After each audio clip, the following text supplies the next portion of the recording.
G'day YouTube, Warbles on a lot here.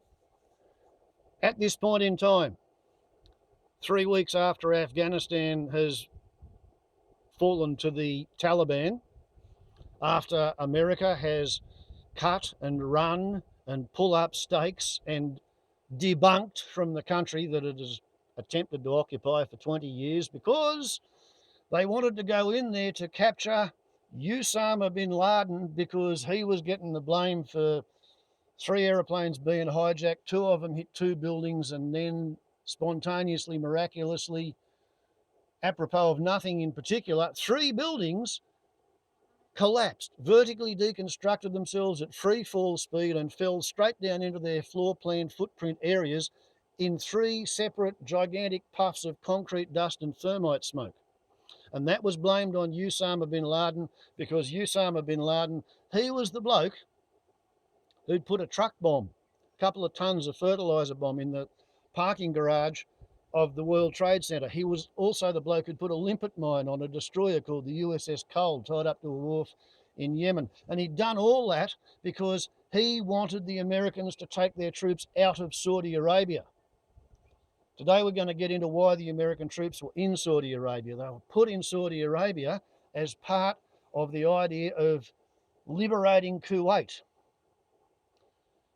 Kuwait, according to the Americans, needed to be liberated despite the fact that 2 weeks before Iraq rolled across the borders into Kuwait, Madeleine Albright, then US Secretary of State, she flew to Kuwait. She appeared on my TV screen in Australia with Saddam Hussein in his palace at a press conference assuring him that the United States, and I'm quoting here, the US does not concern itself with minor internecine border disputes among its Arab client states. He got the green light to go into Kuwait, and then all of a sudden, George W. Bush, the ex-deputy director of the CIA, Reagan's president in his second term when Reagan was dementing, so forget the idea that the KGB captured Russia after the Soviet Union collapsed. The CIA captured the US presidency when the deputy director became the vice president, became the president. Okay, what Bush did was he said, shit, everybody wants to have a peace dividend now that the Soviet Union's gone and we haven't got a bogeyman. We've got no reason to spend all this money on arms and ammunition and shit. This will wreak havoc with the domestic economy in every nation in NATO.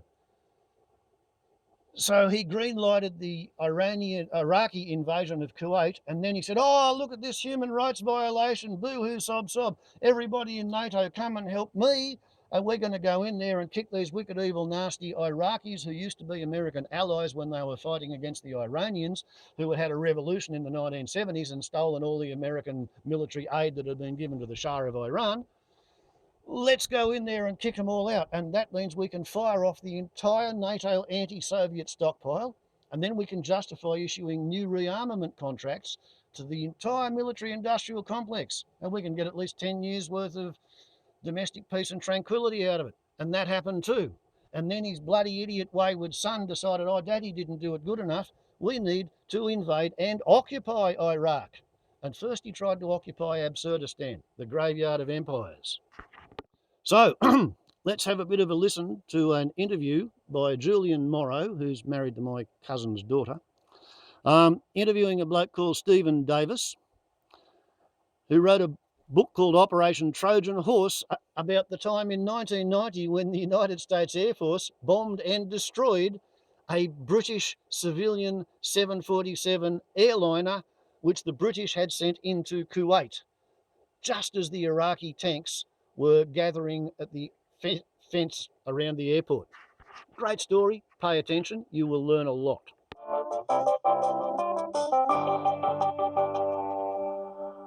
Why was a British Airways 747 bombed by American fighter planes at the request of the British government? That's just one of the shocking questions that investigative journalist Stephen Davis has spent 30 years looking into. His new book is called Operation Trojan Horse, and it's the story of how a secret British operation at the start of the first Gulf War in 1990, ended up seeing hundreds of innocent civilians delivered into the hands of Saddam Hussein and used as human shields.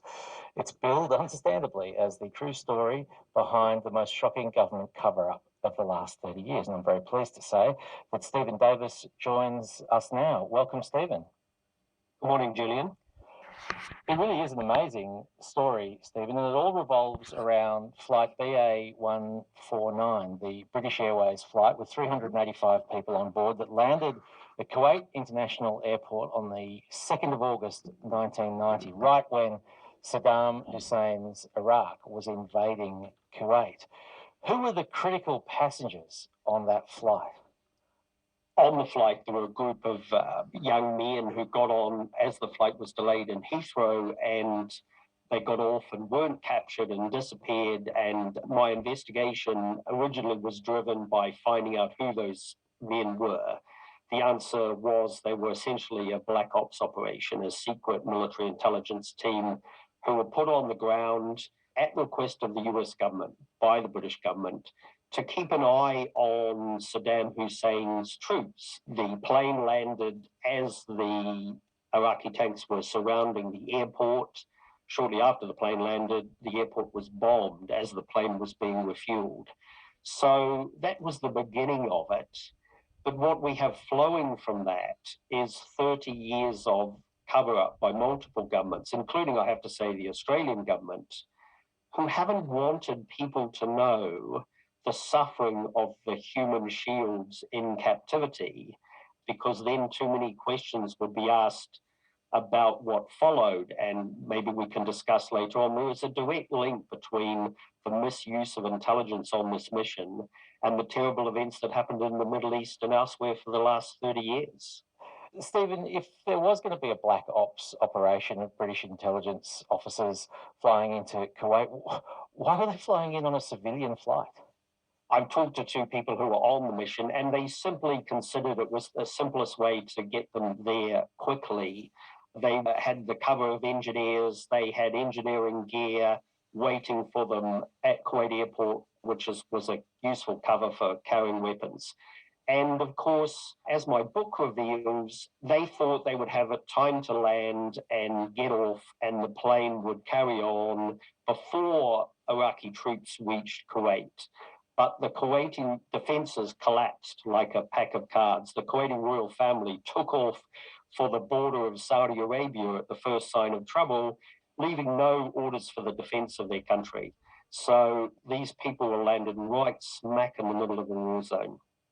The world's attention is very much on the end of the 20-year war in Afghanistan at the moment. In Operation Trojan Horse, you quote former US Assistant Secretary of State Richard Clarke saying that the US invasion of Afghanistan and Iraq and the rise of Al-Qaeda and ISIS all flowed from the August 1990 decision to deploy US forces to the Gulf. And in the book, you also describe a momentous meeting between King Fahd of Saudi Arabia, Dick Cheney, and General Norman Schwarzkopf. Could you tell us what happened at that meeting? Absolutely, because I think this is crucial to understanding the cover-up also, which was not just to cover up a secret mission and avoid embarrassment, but to cover up the misuse of intelligence.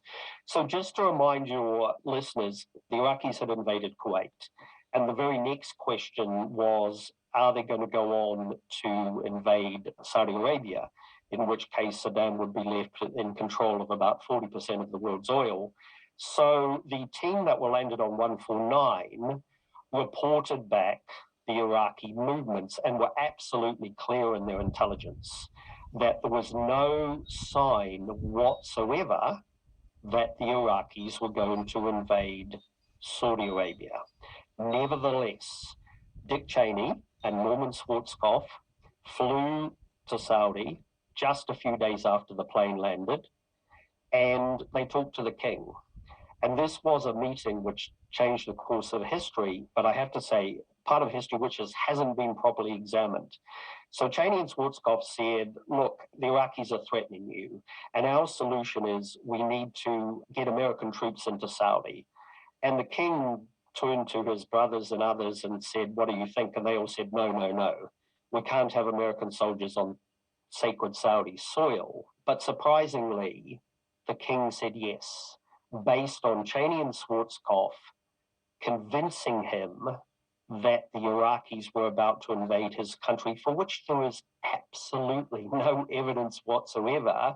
So what was the consequence of that momentous decision? Well, a rich Saudi had, after the Iraqis had crossed the border into Kuwait, had gone to the Saudi government and said, look, I'll fix this. I'll raise a group of holy warriors, 100,000 strong, and we'll kick Saddam Hussein out of Kuwait. The Saudis turned him down and instead allowed American troops in. This man, Osama bin Laden, then swore revenge on the West and carried out his threat on 9/11, which led directly to the invasion of Afghanistan.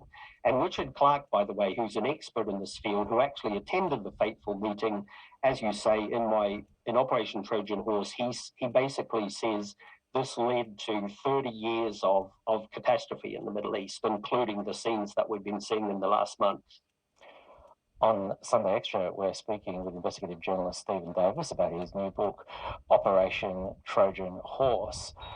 Stephen, the extraordinary thing about this situation, while this fateful decision was being made, perhaps not taking advantage of the intelligence gained by the officers who were on BA 149, was that so many civilians got caught up in the situation. What happened to the civilians who were on BA 149? The civilians on BA 149 and various people who were in Kuwait and captured on the ground, including a large number of Australians, ended up being sent to 70 different places in Iraq and Kuwait, which Saddam thought the Allies were likely to bomb.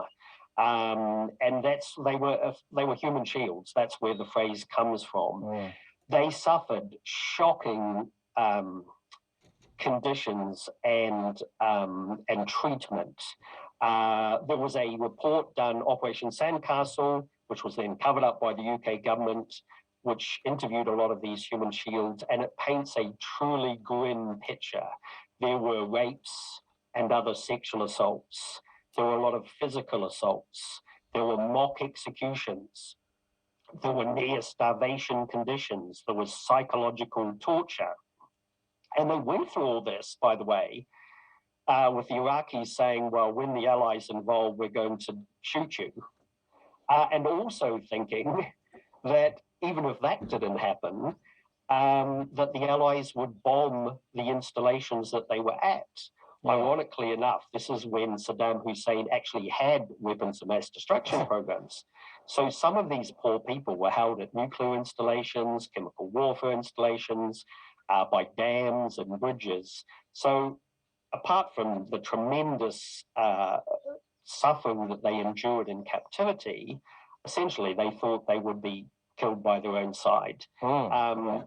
And as you said at the start, so determined were the Allies to cover this up that they ended up destroying the British Airways plane on the ground and all evidence with the passenger list and so forth.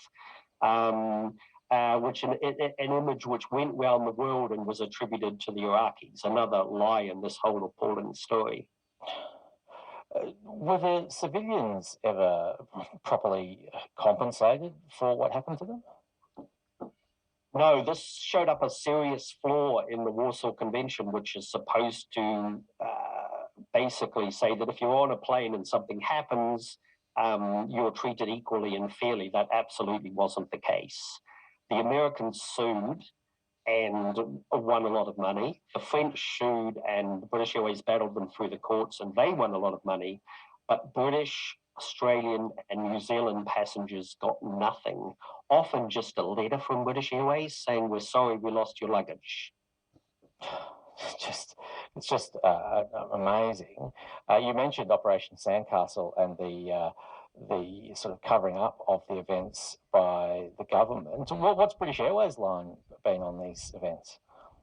Well, British Airways have maintained for 30 years that they were told it was safe to fly that night, even though everybody knew the Iraqis were about to invade. I have the CIA documents saying so. And even though the BBC and others were reporting that morning that there were a large number of Iraqi troops, over 100,000, gathered on the border ready to invade. So British Airways have maintained this on the basis of a conversation they had, they said, with the MI6 station chief in Kuwait at the time, a man called Tony Pace. Now, Tony Pace very bravely and courageously, defying the British Official Secrets Act, which meant he could theoretically go to jail, talked to me for my book and appeared at a press conference alongside me, saying exactly the opposite. In fact, he did not say it was safe to fly. He said exactly the opposite. And bear in mind then that British Airways have covered up this for 30 years, got, by the way, a large insurance payout when their plane was blown up by, the Americans. They harassed their own staff who wanted to write books. They threatened their pensions. So their role in it has been appalling.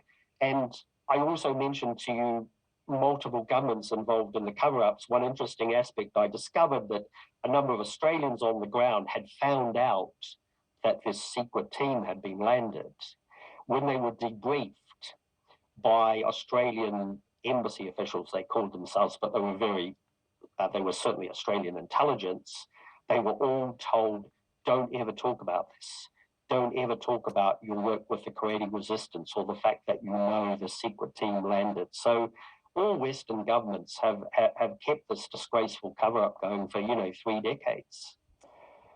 Yes, and in preparing this book, Operation Trojan Horse, you've spoken to a wide range of people who were involved. Could you perhaps sketch out what that range is? Does it include people who are involved in the operation and also some of the innocent victims, the human shields? Absolutely. So Operation Trojan Horse, by my count, I've got about 300 interviews, probably half the people on the plane, a large number of people who've been captured on the ground, and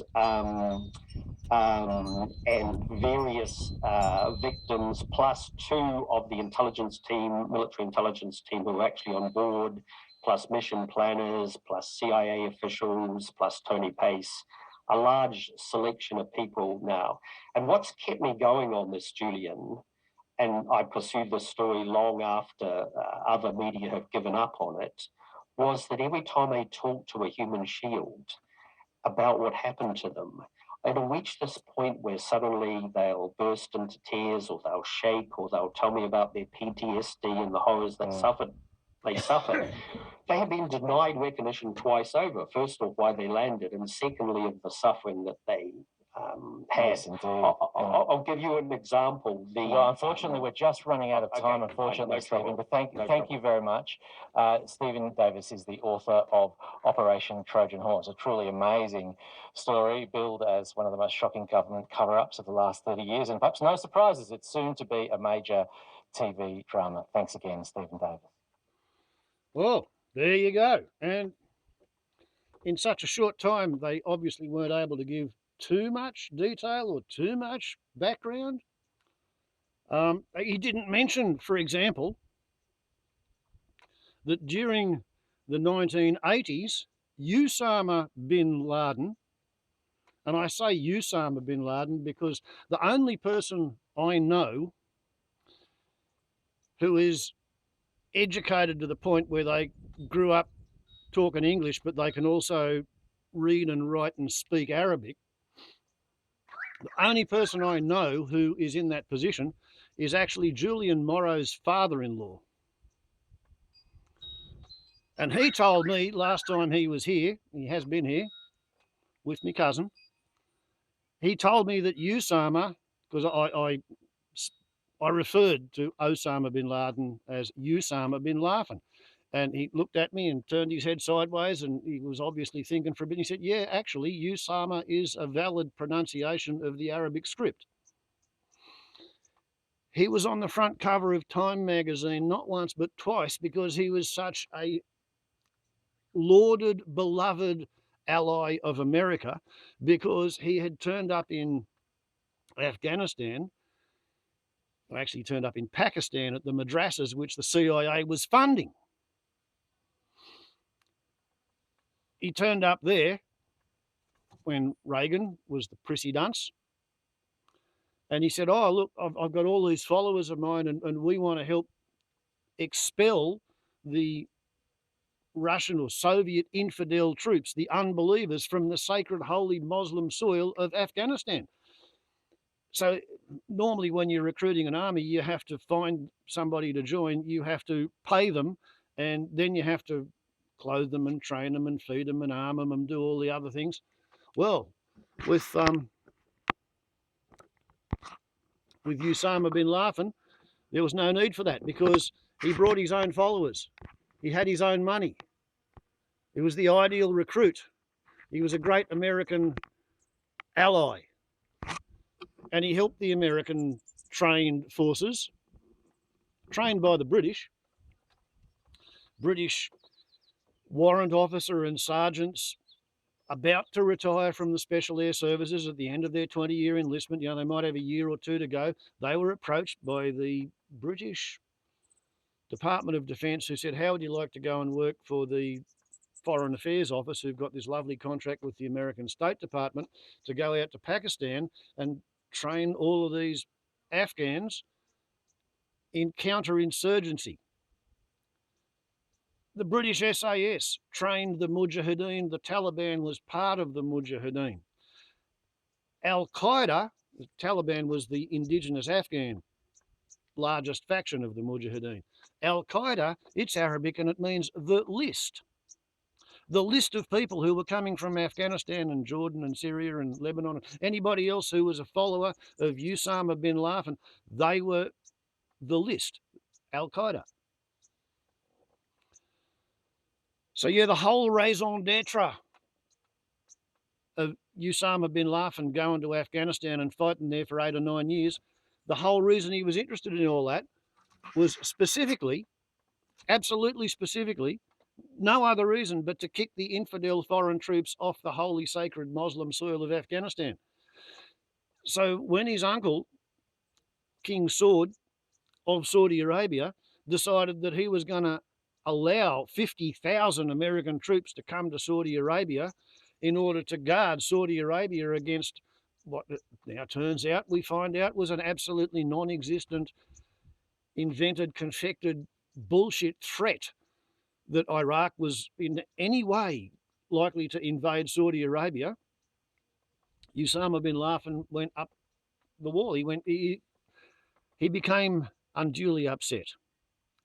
And he asked the Americans, you know, listen, fellas, I'm your much-loved ally. You've had me in New York. I've met your president. I've been patted on the head by you. I've been on Time magazine twice. I'm asking you, take your troops out of Saudi Arabia. Get them off the sacred Saudi sand.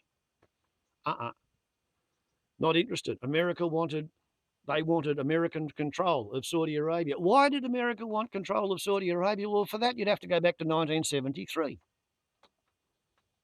What they call the Yom Kippur War, when in order to,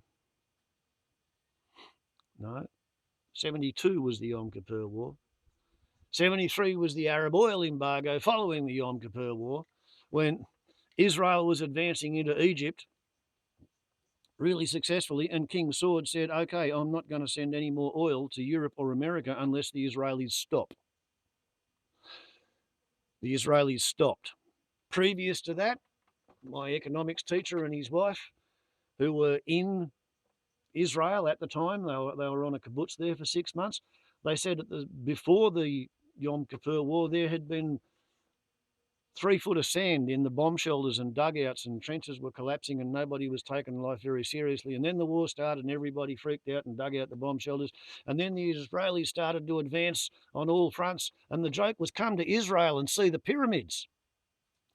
That's how confident Israel was when suddenly King Saud stepped in and saved all the Arabs' bacon by offering to switch off the oil to NATO. Funny that. Instantly, compliance. Not only, but also, instantly, America backed out of Vietnam because suddenly, holy shit, you know, look at that.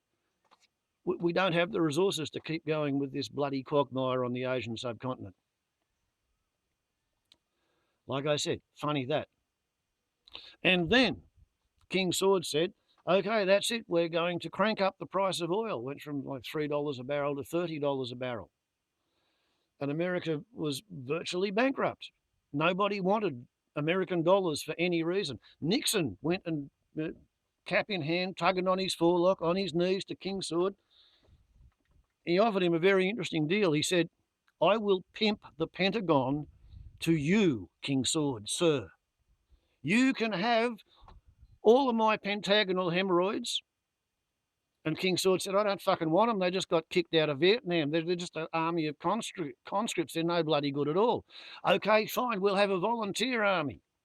We will maintain constant festering unemployment so that there's a constant pool of people who can't find a job, and the best prospect they've got is to sign up to take the King's shilling. Yeah, say on, said King Sword.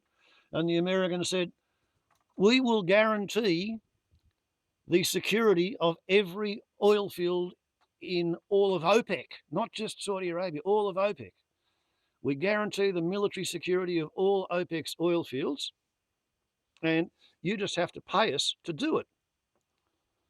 So the American taxpayer didn't have to pay for the deployment of all the American forces in the Middle East because they were all guaranteeing OPEC oil field security. And America was paid in both dollars and oil. And here's the other bit. In order to buy oil from OPEC, every country in the world had to pay in American dollars. And that artificially propped up the value of the American currency because in 1972, it wasn't worth wiping your ass with after America had been kicked out of bloody Vietnam and the Arabs had turned off the oil tap.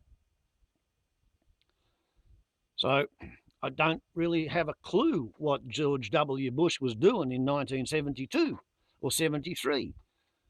Right?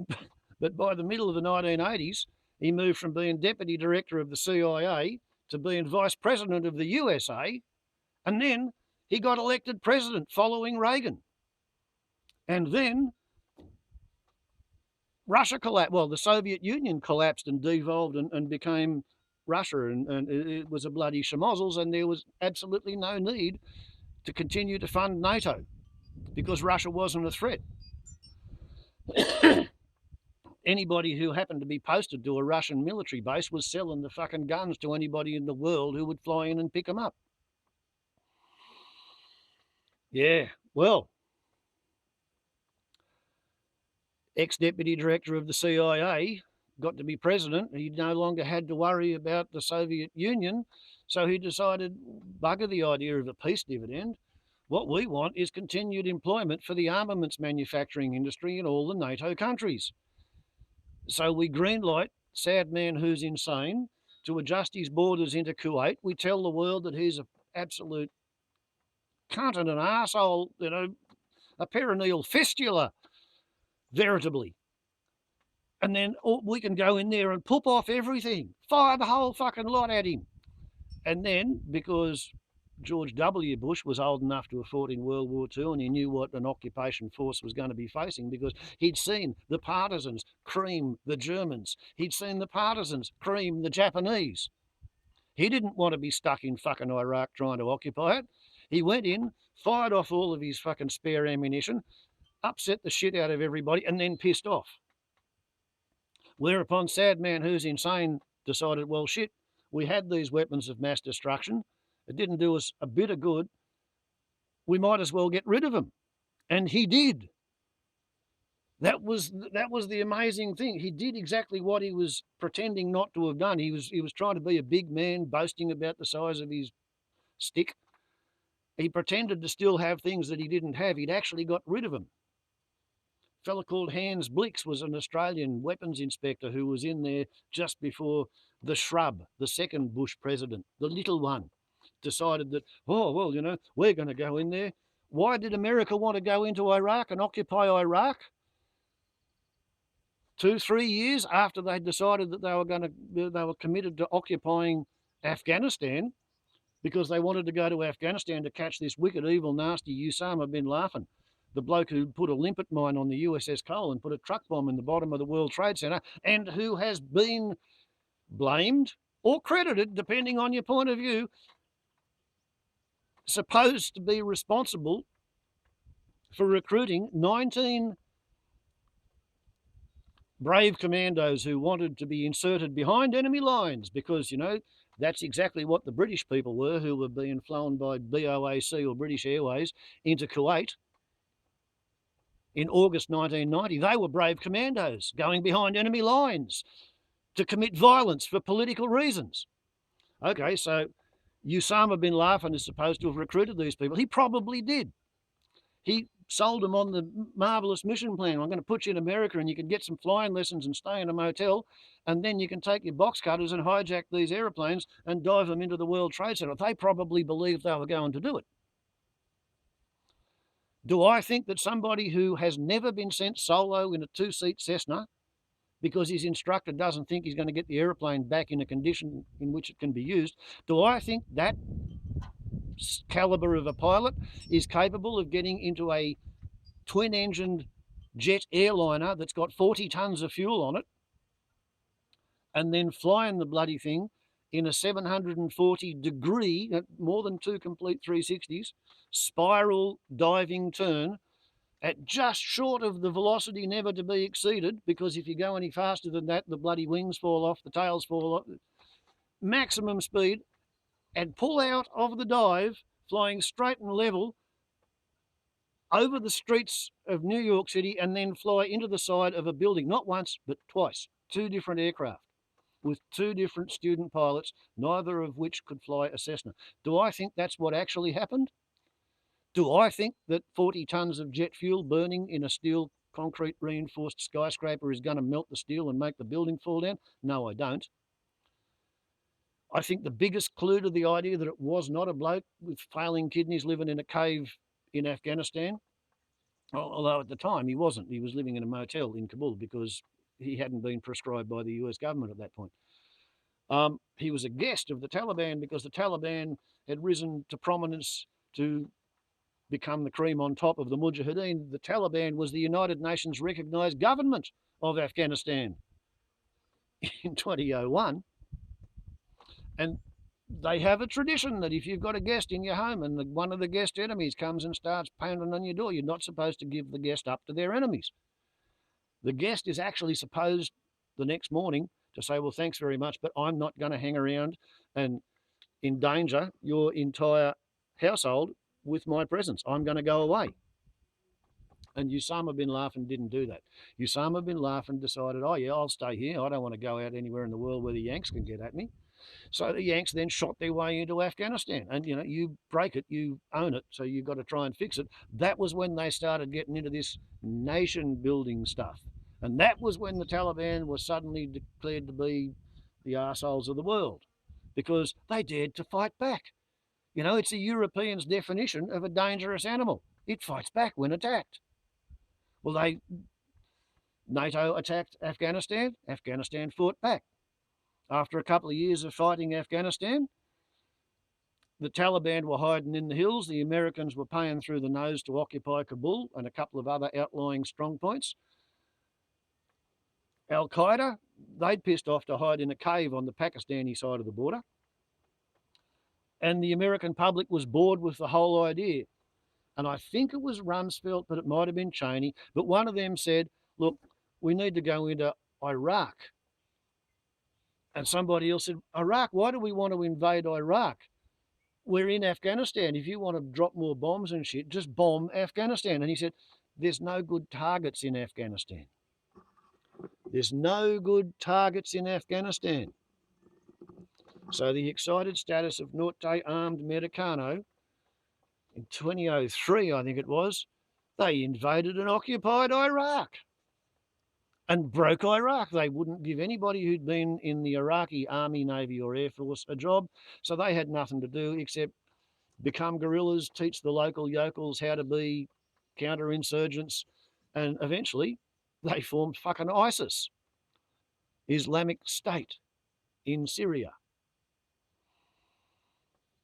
America's not in Iraq. America's not in Syria. It seems to me that ISIS kicked their fucking ass too, just like Iraq kicked their fucking ass, and then the Taliban kicked their fucking ass. It seems that no country in the world actually has a majority of the population welcome a bunch of invading foreign occupation troops. That's not what happens. It just isn't. You can't export democracy and freedom and friendship at gunpoint. That doesn't friggin' work.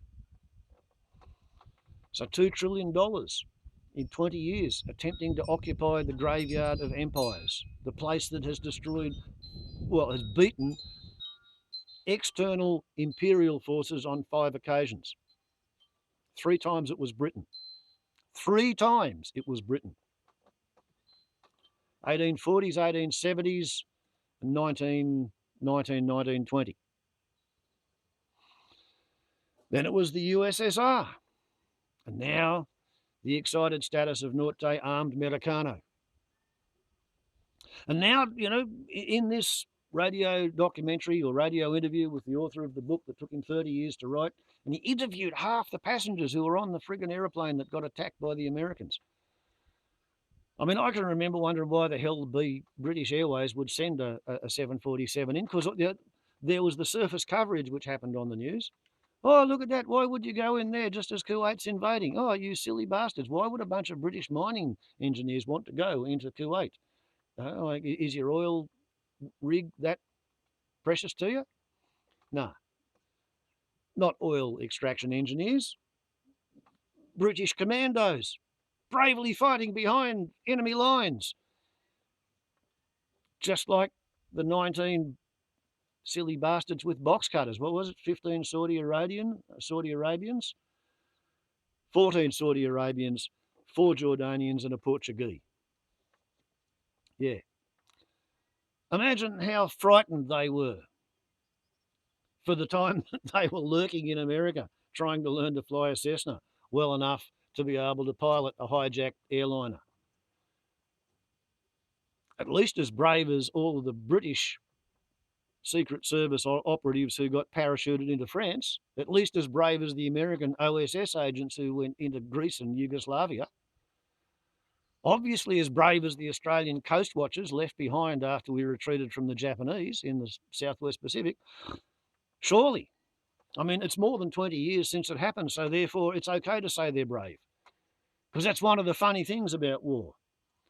One of the things the veterans taught me when I was nursing 2,000 of them is that all war is always all bullshit. Because 25 years after you stop shooting at the enemy, you start writing letters to him and comparing notes. And after another 10 years, you start visiting them. And after another 10 years, you start organising group tours, mass bookings of tour buses and motels. And you visit the battlefield or where you were stationed during the war, and you meet up with your opposite numbers on the other side. In the 1990s, the American B-52 pilots got together and flew as a job lot to Hanoi, where they had a dinner dance with the fucking the surface-to-air missile brigades who'd been shooting them down. I mean, this is not a fantasy. This is not a theory. This is an observed fact. The American 8th Air Force bomb group that tried to level German-occupied Europe and Germany. At the same time, they were going back to Germany and having riverboat cruises with the Jagdwaffe who were stationed on Reich Defence, flying Focke-Wulf 190s and ME-109s and ME-110s and ME-262s.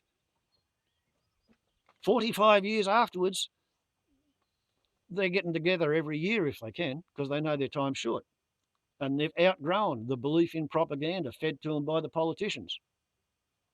At the 50-year mark, 2016, the Australians tried to go and finish the rock concert at Long Tan, which had been interrupted by the Battle of Long Tan, when I think 28 Australians, there was a platoon run up against about 1,000 North Vietnamese army regulars. You know, they found themselves a battalion to have a fight with in a rubber plantation at night during a thunderstorm. And therefore, the Rest and Recreation Committee's rock concert, where little Patty had been going to perform on stage, that got cancelled. It might have got cancelled halfway through. So all of these Australian veterans and all of the performers who are still alive, they had a job lot to go to Long Tan.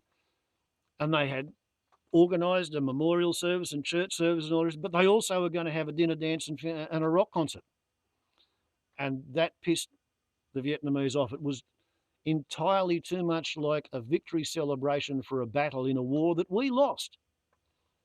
And our veterans' personal sense of self-righteousness kind of got the better of their recognition of the fact that we did lose.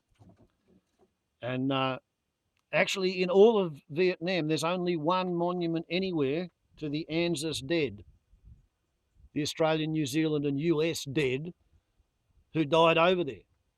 And that one memorial is at Long Tan. So every American veteran, every Kiwi veteran who ever wants to go back to Vietnam and have a bit of a head-bowed reverential silence moment at a monument to the war dead, they've got to go to the Australian War Memorial Monument at Long Tan. Because 50 years later, everybody recognises that they had no personal reason to want to try and kill each other. They wanted to try and kill each other because they thought it was the right thing to do to join the military. They'd been raised to believe it. Just like every American who has volunteered to go and fight for Uncle Spam for the past 40 fucking years. They believed it. Very, very few of them thought it through and, well, yeah, really, actually, this is a crock of shit, but I can get paid a lot of money and America usually wins because we're the most powerful. The only wars that America has won, in my recollection, they got their ass kicked out of Somaliland. They got their ass kicked out of Vietnam. They achieved a stalemate in Korea. They won in a place called Grenada after the British at the Falkland Islands had shown the Americans how to do it. The way you win a war in modern times is you restrict media access. You put a chokehold on the throat of the media and you don't let them say anything that you don't want them to say. You put an exclusion zone around the islands and then you get your submarine to torpedo the other side's battleship 200 miles outside the exclusion zone. You don't mention that. You have headlines across the newspaper that say, "Gotcha!" in letters 10 inches high. The Americans took that lesson to heart.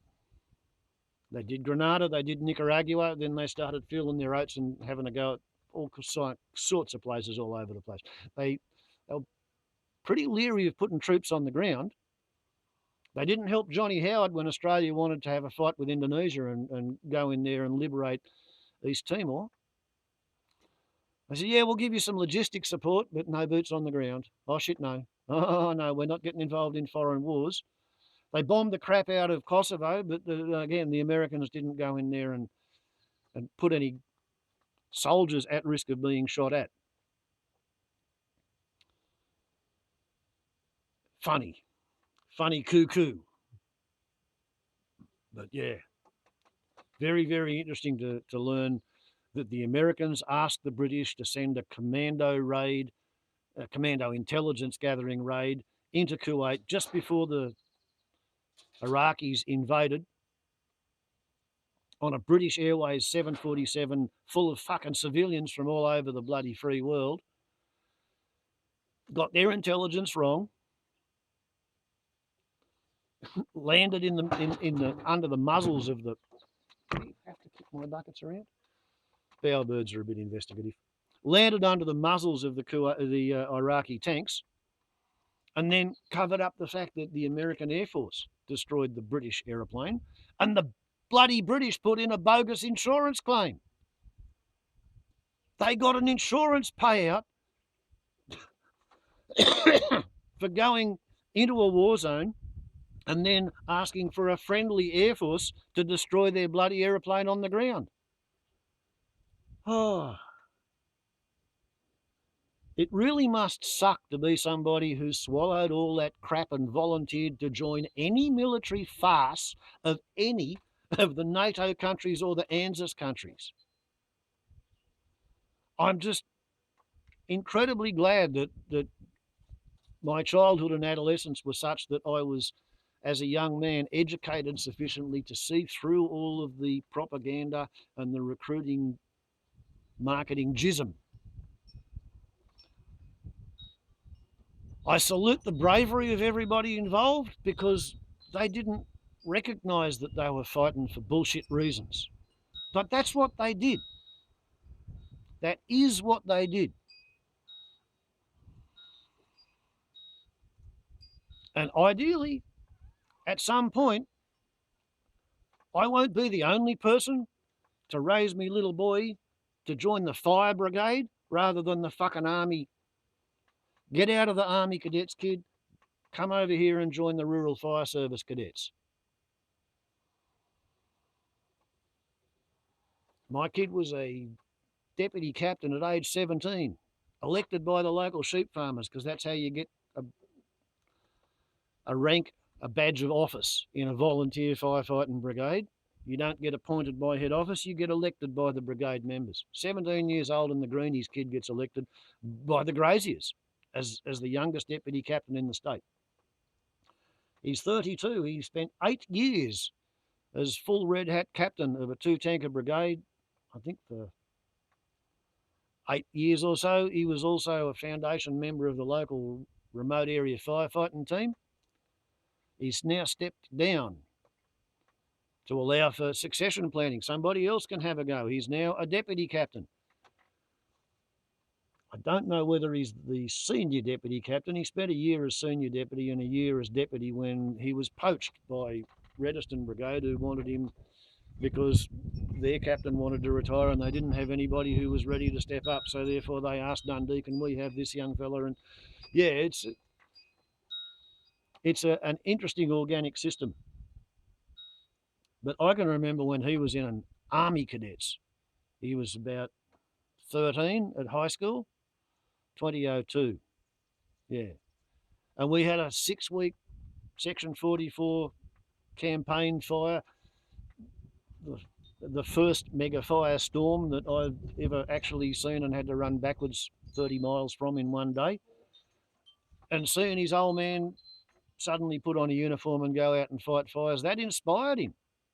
He got out of the Army Cadets. He was a foundation member of the Rural Fire Service Cadets. He's now had 10 years in one brigade, after 3 years in another brigade. 4 years?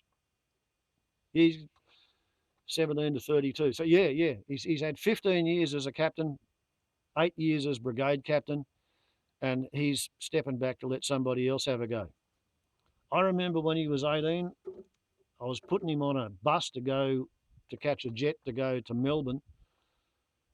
He was the youngest deputy captain on the strike team from the task force from the New England Tableline lands that was going down there because they only wanted to send their most experienced people. So my 18-year-old was on the trip. And I thought as I watched the bus disappear into the fog to go over the mountain because it was raining so hard up here, I thought, shit, at this point, we hadn't had anybody killed in Afghanistan or Iraq. Maybe it would have been better to have left him in the Army Cadets and he could have gone and safely occupied Afghanistan because they've had nobody killed in Afghanistan, not the Australian Army, not at that point. We finished up with 41 killed in actions over there. But when I was sending my kid down to Melbourne, they'd had nobody killed occupying Afghanistan. I think one fella got shot up the arse occupying Iraq. Another fella shot himself in the barracks. There'd been 172 people cooked in the fires at Melbourne that my kid was going off to play with when he was 18 years old. So it's not as if you're going to have no anxious moments steering your kid into a career, a hobby, an extracurricular activity like being a volunteer firefighter. There will be tense moments, when your kid's out there playing with shit that scares you to think about. But at least my kid didn't go out there with a gun. He didn't go out there shooting at strangers. He didn't come home to find that he was waking up 3 foot off the bed because of what he'd done on the battlefield. He did get a Emergency Services Volunteer of the Year award on Australia Day. And officially that was for 49 12-hour shifts in a 5-month campaign fire. Unofficially, it was for pioneering the manoeuvre of driving your crew through 5 kilometres or 3 miles of a burning forest, because if you wait any longer, the trees will burn through at the base and fall across the road. So you've got to get down that corridor before the trees fall onto the road, and then going across a 50-metre burning ironbark bridge, and saying to his crew as they looked at the concrete deck on the bridge and the flames were coming up a couple of metres either side of the concrete deck, wouldn't it be funny if it was a wooden bridge under this concrete? That's what he said as his front wheels hit the bridge going over it. He learned to swim under that bridge when he was in primary school. Not learned to swim, but it was our favourite swimming hole. So at some place in his subconscious mind, he knew that it was a ironbark bridge with a concrete deck. Presumably, his subconscious mind is capable of calculating the height of the flames and the thickness of the beams and making a judgment as to whether the burning beams can cope with the weight of a fire truck going over it, because that's what he did. He extinguished their burning fire station, which had caught fire from embers getting in through the door, which had been left open when they got the truck out. It had been left open because the metal of the fire shed had heated up so much that the door had expanded to the point where it wouldn't move in its tracks.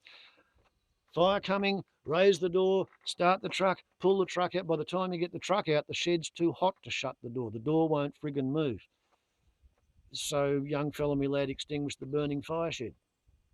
He didn't drive along the road when he couldn't see what was happening because he was worried about falling trees. He had to cut 3 fallen trees off that road before he got to the community house and helped defend their refuge area. Then a bloke come and said, oh, look, the fire's over there and my house is over in that direction and the fire hasn't got to my house yet, and I've got a 10,000 litre tank full of water on the hill behind my house, above the house.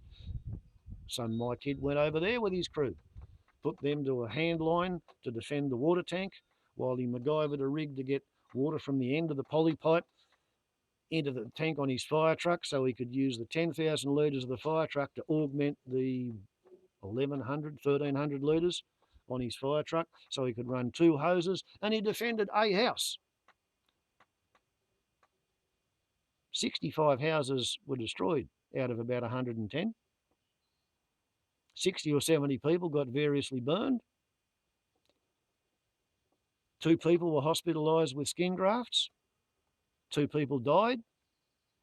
He told me afterwards that the fire behaviour at Waitalaba was worse than anything he saw when he was 18 at the fire at Melbourne, which had killed 172 people the day before he got there.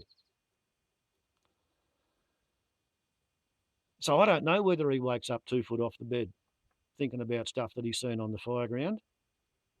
But at least he doesn't wake up off the bed thinking about anybody he's shot or anybody shooting at him. All he's ever done was do what was possible and necessary in order to defend people and property against a force of nature. So that's my advice. So it is, keep your kid away from the military and get them into the SES or the fire service or something that might be some use to humanity, rather than something that's going to lead them to try and make money by making shit worse by shooting at strangers. Ah, that was a long rant, wasn't it? Such is life. Come up out of there. You're a funny little bird to sit around and listen to these stories, aren't you, eh? If you were only interested in getting fed, you would have pissed off long ago. Apparently you like listening. While the wallaby stands off at a slight distance. There you go, and now you know. Warble's on a lot to YouTube. Life's very, very interesting when you pay attention. I like to pay attention. Ciao.